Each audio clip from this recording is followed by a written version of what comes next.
ప్రియమైన సహోదరి సహోదరుడా, ప్రభువైన యేసుక్రీస్తు వారి నామం పేరిట మీ అందరికీ శుభవందనాలు. ఈ ఉదయకాలము పరిశుద్ధ గ్రంథంలో నుంచి 1 తిమోతికి రాసిన పత్రిక 6వ అధ్యాయము 10వ వచనాన్ని ధ్యానాంశముగా తీసుకుందాం. ఎందుకనగా ధనాపేక్ష సమస్త కీడులకు మూలము, కొందరు దాన్ని ఆశించి విశ్వాసములో నుండి తొలగిపోయి నానా బాధలతో తమను తామే పొడుచుకొనిరి.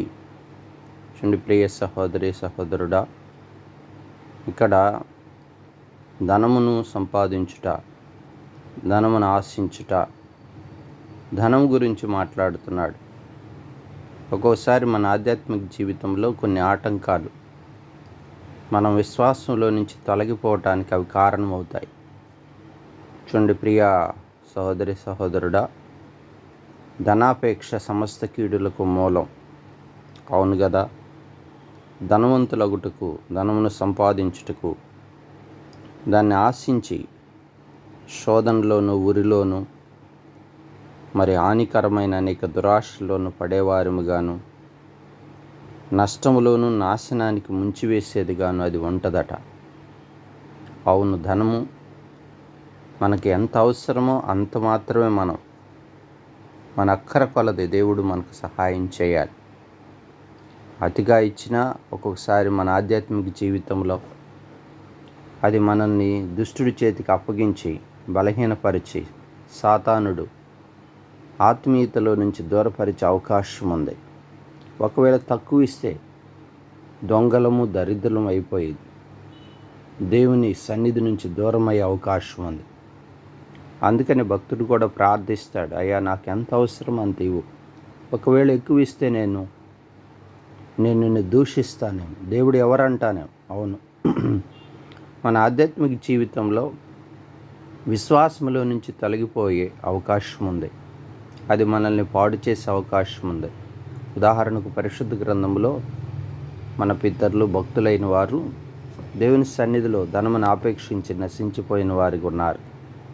గెహాజీని మనం గమనిస్తే ఎలీషా దగ్గర, గొప్ప దైవజనుడి దగ్గర శిష్యరికం చేస్తున్నటువంటి వాడు అయినప్పటికీ మరి నయమాను కుష్టును బాగు చేసుకొని వచ్చినప్పుడు ధనమును ఆశించి అతను వెంటపోయి వెండిని వస్త్రములను తెచ్చుకొని దాచుకొని గదిలో పెట్టుకున్న వాడుకున్నాడు.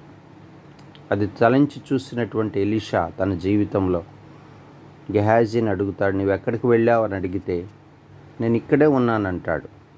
అవును, నా ఆత్మ నీతో రాలేదా?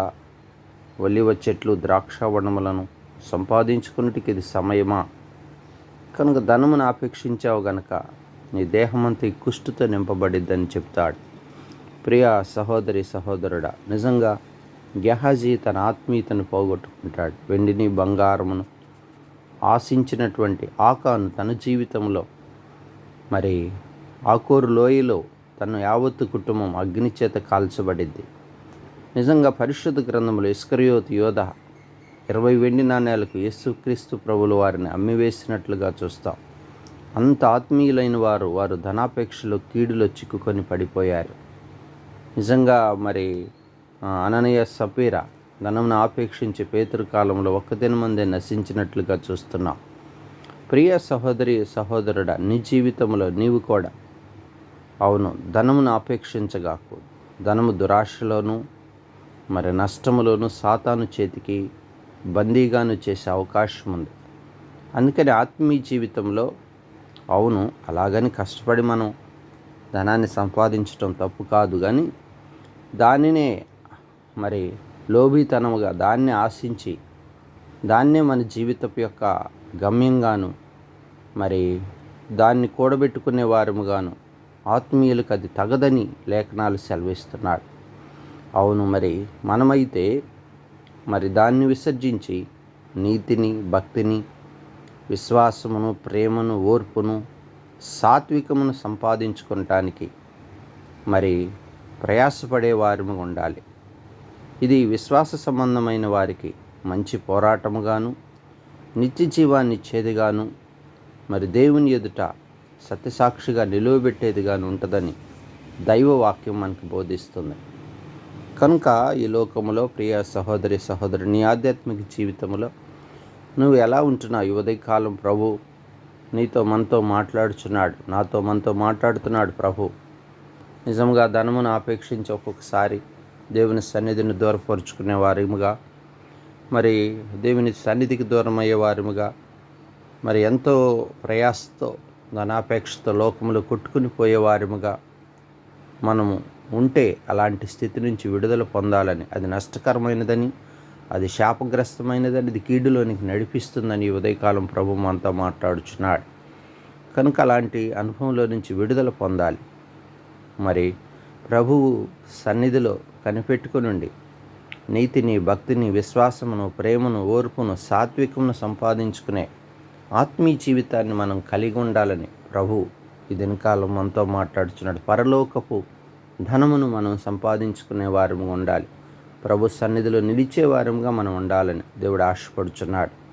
ప్రియ సహోదరి సహోదరుడా, మరి ఆ ధనాపేక్షను విడిచిపెట్టు. ప్రభు సన్నిధిలో ఆత్మ సంబంధమైన ఈవి కొరకై సిద్ధపాటును కలిగి ఉండాలని దేవుడి దినకాలపు వాక్యం ద్వారా ప్రభు మనకి సెలవిస్తున్నాడు. ప్రార్థన చేసుకుందాం. పరిశుద్ధుడా, ప్రేమ కలిగిన తండ్రి, నిజమే నా ఆధ్యాత్మిక జీవితంలో అవును మీ వాక్యం సత్యము. ధనాపేక్ష సమస్త కీడులకు మూలము. అవునయ్యా, విశ్వాసముల నుంచి తొలగిపోవటానికి అదొక ప్రధానమైన కారణం. అవును తండ్రి, అలాంటి చేదైన అనుభవం మా జీవితాల్లో ఉండటం మంచిది కాదని ఉదయకాలం అవును మా పితరులు గెహాజీ, మరి ఆకాను, మరి ఇస్కరియోత్, యోధ, అననీయ, సెపెర అనేక మంది ధనమును ఆశించి వారి ఆధ్యాత్మిక జీవితాన్ని పాడు చేసుకుని విశ్వాసంలో నుంచి తొలగిపోయిన వారికి ఉన్నారు. అంత ఆత్మీయులైనప్పటికీ పడిపోయిన వారికి ఉన్నారు. మేము ఏపాటి వారం ప్రభా, ఇదిగో మీ సన్నిధికి వస్తున్నాం. ఆత్మీయ జీవితాన్ని కడుతురండి. నీతిని, భక్తిని, విశ్వాసమును, ప్రేమను, ఓర్పును, సాత్వికమును సంపాదించుకొని విశ్వాస సంబంధమైన పోరాడుతూ నిత్యజీవనం చేపట్టే అనుభవాన్ని మాకు ఇచ్చి సహాయం చేయం. ఆత్మీయంగా నన్ను మమ్మల్ని పురికొల్పుతారండి. ఈ అనుభవంలో మమ్మల్ని బలపరచండి. మా కుటుంబాలను ఆశీర్వదించండి దేవా. సంఘమునకు క్షేమాభివృద్ధి కలగజేయము. సంఘ సరిహద్దులను మీరు విశాలపరుస్తురండి. నూతన పరచుము తండ్రి. యవన కాల బిడ్డల భవిష్యత్తును దీవిస్తురండి. వ్యాధిగ్రస్తులను స్వస్థపరచండి తండ్రి. ప్రభా, ఈ రీతిగా ఈ దినమంతా మీ కృపలో బలపరుస్తారమ్మని మీ చేతికి అప్పగించుకుంటూ యేసుక్రీస్తు నామంలో ప్రార్థించి స్తుతించి అడిగి వేడుకుంటున్నాం తండ్రి. ఆమేన్.